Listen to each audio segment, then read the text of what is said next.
রাশমিকা মান্দানা। একটা বার চিন্তা করেন, মুফতি আমির হামজার জায়গায় যদি পীর সাহেব চরমনাই হতো, মুফতি আমির হামজা সাহেব যে কথাটা বলল যে আপনারা আল্লাহ তাআলার নাম নিয়া এই নায়িকা রাশমিকা মান্দানার দিকে একবার তাকাইবেন, আল্লাহ তাআলা তাকে কত সুন্দর করে বানাইছেন।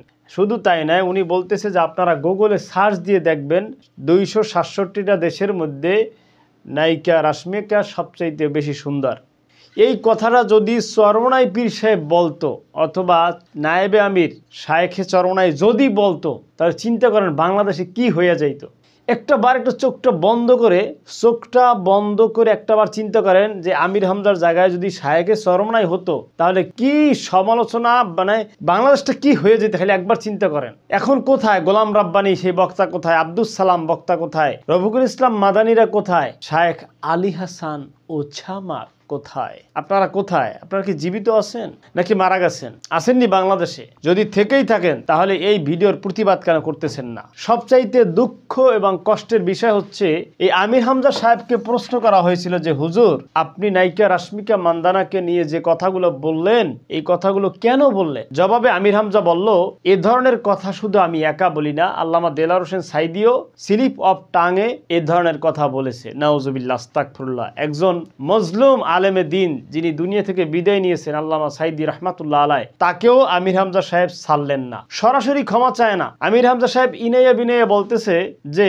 আওয়ামী লীগ সরকার আমাকে 3 বছর কারাগারে নির্যাতন করেছে, কারাগারে যে পয়জন দিয়েছে, ইনজেকশন দিয়েছে, সেই ইনজেকশনের কারণে আমার স্মৃতিশক্তি দুর্বল হয়ে গেছে, আমি শারীরিকভাবে অক্ষম হয়ে গেছি, যার কারণে আমার জবান থেকে বেফাস কথা বের হয়। বুঝলাম, ঠিক আছে, কিন্তু আমির হামজা সাহেবের ওই পোস্টে নিচেই একজনে কমেন্ট করেছে যে ভাই, যখন আপনাকে ওয়াজ মাহফিলের জন্য 50,000 টাকা, 80,000 টাকা, 1 লাখ টাকা হাদিয়া দেওয়া হয়, কই তখন তো আপনার দুর্বলতা দেখি না, তখন তো জেলখানার সেই ইফেক্ট, ইনজেকশনের কোনো প্রভাব আমরা দেখি না, তখন তো টাকা ঠিকই গুনে গুনে আপনি নিতে পারেন। এই হচ্ছে বর্তমানে কিছু বক্তাদের চরিত্র, যারা ভুল করলেও ভুল স্বীকার করবে না, বরংস খ্যাতনামা আলেমদের রেফারেন্স দিয়ে নিজের ভুলটাকে, নিজের অন্যায়কে ধামাচাপা দেওয়ার চেষ্টা করে। আল্লাহ তাআলা এই ধরনের ভাইরাল নামক ভাইরাস বক্তা থেকে আমাদের হেফাজত করুন, কারণ যে মানুষ নিজের ভুল নিজে স্বীকার করতে চায় না, তাকে আমি কি বলতে পারি? অথচ আল্লাহর নবী সাল্লাল্লাহু আলাইহি সাল্লাম বলেন, আত-তাইবু মিনাজ জামবে কামাল্লা জামবালাহ।